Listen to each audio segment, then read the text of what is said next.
Hello everyone, this is Mahender, your fitness coach. So present అయితే నేను నా ట్రాన్స్ఫర్మేషన్లో ఫ్యాట్ లాస్ అయితే చేస్తూ ఉన్నా. సో నా ఫ్యాట్ లాస్ జర్నీని అయితే రికార్డ్ చేయడం జరుగుతుంది. సో ఎవరైతే వెయిట్ లాస్ అవ్వాలనుకుంటున్నారో వాళ్ళకి డిఫరెంట్ క్వశ్చన్స్ అయితే ఉంటాయి. జిమ్లో కూడా అడుగుతుంటారు రకరకాల క్వశ్చన్స్, సమాధానం లేని క్వశ్చన్స్ అయితే. సో ఈ వీడియోస్ ద్వారా మీరు కొంచెం అప్డేట్ అవుతారని ఆశిస్తూ వీడియోలు చేయడం జరుగుతుంది. ఈ ఫ్యాట్ లాస్ సిరీస్లో ఇది ఫస్ట్ వీడియో. సో చూడండి, మీకు చాలా ఉపయోగపడుతుంది. సో యాజ్ ఎ ట్రైనర్గా, యాజ్ ఎ కోచ్గా నేను వర్కౌట్ ప్లాన్ ఎలా డిజైన్ చేస్తాను అండ్ డైట్ ప్లాన్ ఎలా డిజైన్ చేస్తాను ఫర్ ఫ్యాట్ లాస్ అనేది చూద్దాం. సో ఫస్ట్ అయితే నా కండిషన్ చూద్దాం. సో నా టార్గెట్ ఏంటి? సో నాకైతే ఈ ఏరియాలో ఫ్యాట్ ఉంది. సో ఈ ఫ్యాట్ని రెడ్యూస్ చేయడానికి నేను ఫ్యాట్ లాస్ చేస్తున్నా. చూడండి. సో ఇప్పుడు ప్రజెంట్ మనం ఫ్యాట్ లాస్ చేయాలి అంటే మనకి ఇప్పుడు ఫ్యాట్ లాస్కి సంబంధించిన ఒక డైట్ ప్లాన్ కానీ వర్కౌట్ ప్లాన్ కానీ ఈ రెండు అయితే కావాలి. సో ఈ రెండు తయారు చేసుకోవాలంటే మనకు ఒక బేస్ కావాలి. సో అదేంటంటే, సో యాక్చువల్గా మనకి మన బాడీలో ఫ్యాట్ ఎలా స్టోర్ అవుతుంది, ఆ స్టోర్ అయిన ఫ్యాట్ని బాడీ ఎలా కన్జ్యూమ్ చేసుకుంటుంది అనే కాన్సెప్ట్ తెలియాలి. ఆ కాన్సెప్ట్ తెలిస్తేనే మనం work out plan and diet plan అనేది క్రియేట్ చేసుకోగలుగుతాం. సో ఈ వీడియోలో అయితే ఈ కాన్సెప్ట్ని అయితే ఎక్స్ప్లెయిన్ చేస్తాను. సో జాగ్రత్తగా వినండి, చాలా ఇంపార్టెంట్ అయిన కాన్సెప్ట్. గేమ్ మొత్తం ఈ కాన్సెప్ట్ మీదనే రన్ అవుతుంది, ఫ్యాట్ లాస్ గేమ్. సో టాపిక్లోకి అయితే వెళ్ళిపోదాం.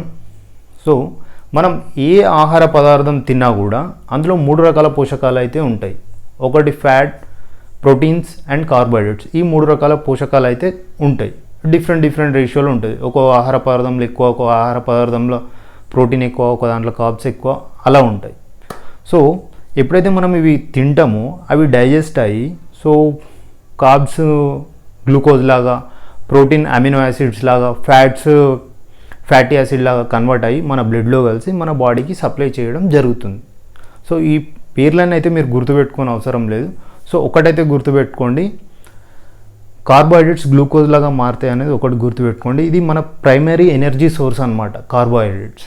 సో ఇది గుర్తుపెట్టుకోండి, ఎందుకంటే ఇదే మనకి ఫ్యాట్ అనేది గెయిన్ అవ్వడానికి కారణం అవుతుంది.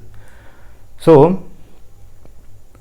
మన బాడీ బ్లడ్ గ్లూకోజ్ లెవెల్ని ఒక రేంజ్ మధ్యలో మాత్రమే మెయింటైన్ చేస్తుంది. అంతకంటే ఎక్కువ కానియదు, అంతకంటే తక్కువ కానియదు. ఫర్ ఎగ్జాంపుల్ 70 to 130 అనుకుందాం.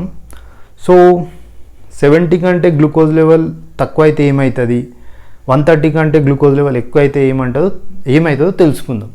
సో ఎక్కువైనప్పుడు ఏమవుతుంది అంటే, ఆ ఎక్కువైన గ్లూకోజ్ బాడీలో 3 ప్లేసెస్లో స్టోర్ అవ్వడం జరుగుతుంది. సో ఫస్ట్ లివర్ స్టోరేజ్లో స్టోర్ అవుతుంది, సెకండ్ మజిల్ స్టోరేజ్లో స్టోర్ అవుతుంది, థర్డ్ మన స్కిన్ కింద అడిపోస్ టిష్యూలో స్టోర్ అవుతుంది. ఎప్పుడైతే బ్లడ్లో గ్లూకోజ్ లెవెల్ రేంజ్ కంటే తక్కువ అవుతుందో, 70 కంటే తక్కువ అవుతుందో, అప్పుడు బాడీ ఏం చేస్తుంది అంటే ఆల్రెడీ బాడీలో స్టోర్డ్ అయి ఉన్న ఫ్యాట్ని తీసుకొని మళ్ళీ బ్లడ్లో యాడ్ చేసి ఆ గ్లూకోజ్ లెవెల్ని మెయింటైన్ చేస్తూ మనకి ఎనర్జీని ప్రొవైడ్ చేస్తుంది. ఇది కాన్సెప్ట్ అనమాట. ఈ కాన్సెప్ట్ ద్వారా మనకు తెలుస్తుంది ఏంటంటే, మనం డైట్ ద్వారా గ్లూకోజ్ డెఫిషియన్సీని క్రియేట్ చేయాలి. మనం గ్లూకోజ్ డెఫిషియన్సీ క్రియేట్ చేయడం వల్ల ఏమవుతుందంటే, బ్లడ్లో గ్లూకోజ్ లెవెల్ తగ్గడం వల్ల బాడీ ఏం చేస్తుందంటే ఆ బ్లడ్ గ్లూకోజ్ లెవెల్ మెయింటైన్ చేయడానికి బాడీలో ఆల్రెడీ స్టోర్డ్ అయిన ఫ్యాట్ని తీసుకొని యూజ్ చేసుకోవడం జరుగుతుంది. సో అలా జరగడం వల్ల మనకి ఫ్యాట్ లాస్ అనేది జరుగుతుంటుంది. సింపుల్ కాన్సెప్ట్ గుర్తుపెట్టుకోండి. సో నెక్స్ట్ రాబోయే డైట్ ప్లాన్ క్రియేట్ చేయడం కానీ, వర్కౌట్ ప్లాన్ క్రియేట్ చేయడం కానీ, ఇవన్నిటికీ కూడా ఈ కాన్సెప్టే లింక్ అయి ఉంటుంది. సో చాలా జాగ్రత్తగా వినండి. సో అర్థం కాకపోతే మళ్ళీ వినండి.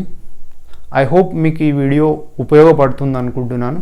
సో నెక్స్ట్ వీడియోలో కలుద్దాం. అంతవరకు బాయ్.